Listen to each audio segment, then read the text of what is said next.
Go before the St. Louis County Executive primary between Steve Stenger and Charlie Dooley. You heard Aaron in the news talk about this confrontation they had last night at the county board meeting.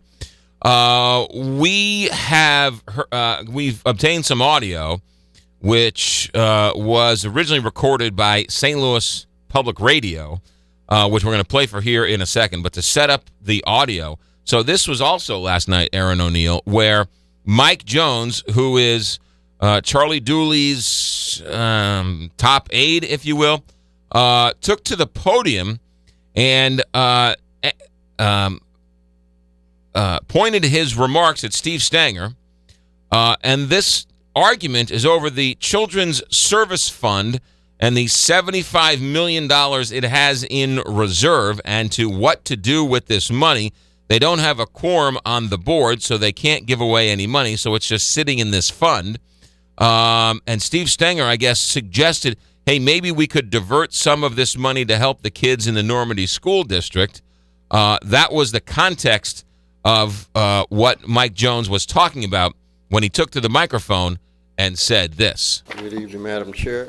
Mike Jones, Senior Policy Advisor to St. Louis County Executive Charlie Dooley.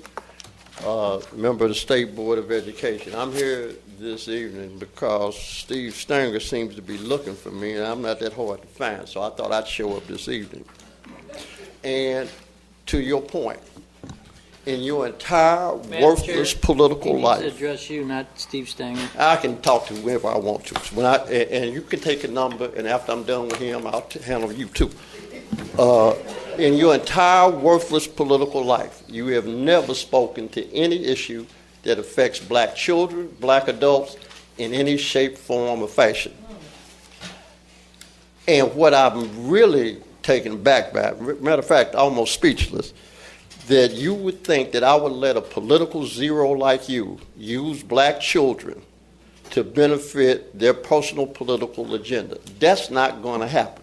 So next week, you're going to have your committee of the whole meeting, and it's going to be me and you. You get your committee of the whole meeting, and I get a chance to kill a hyena. Thank you, Madam Chairman. I'll welcome it. Thank you. That was harsh. Yeah, he's almost threatening him. It appeared that way. I mean, there's no real ambiguity here. He's threatening him, and he says, "You'll get the meeting, and I'll get a meeting, and I'll kill a hyena." Now, I don't know what the reference is to a hyena. It's some type of animal, but I don't know what that means exactly in this context. Now, I should say this: that audio was edited, and the only thing we edited out was Mike Jones's address. It's the only thing we edited out. We didn't want to put his address out on the radio. However, he said it at a public meeting, but we're not going to make it easy for people to go find him. So that's in terms of full disclosure. Now, supposedly, Charlie Dooley responded to this comment that his chief political advisor made and the threats that he made to Steve Stenger at the board meeting. This audio is also from St. Louis Public Radio. I wish Mike would have phrased it differently. I understand his concern, but I would have said what he said. But I understand what he's saying, that from the fact that Steve crossed the line, talking about things he knows nothing about, don't have a clue. If he wanted to know something about it, he should have asked Mike Jones. Mike is here every day. Call him up and suggest whatever you want to suggest. But now, if I would have said, I would not have said what Mike have said.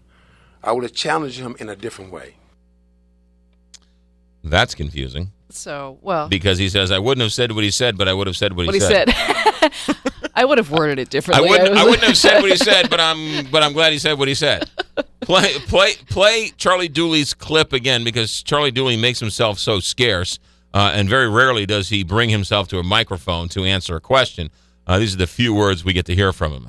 Here's Charlie Dooley again. I wish Mike would have phrased it differently. I understand his concern, but I would have said what he said. Okay, stop it right there. But I understand. I wish he would have phrased it differently, but I would have said what he said. But I would have said the same thing. Right. So there you go. That's all confusing.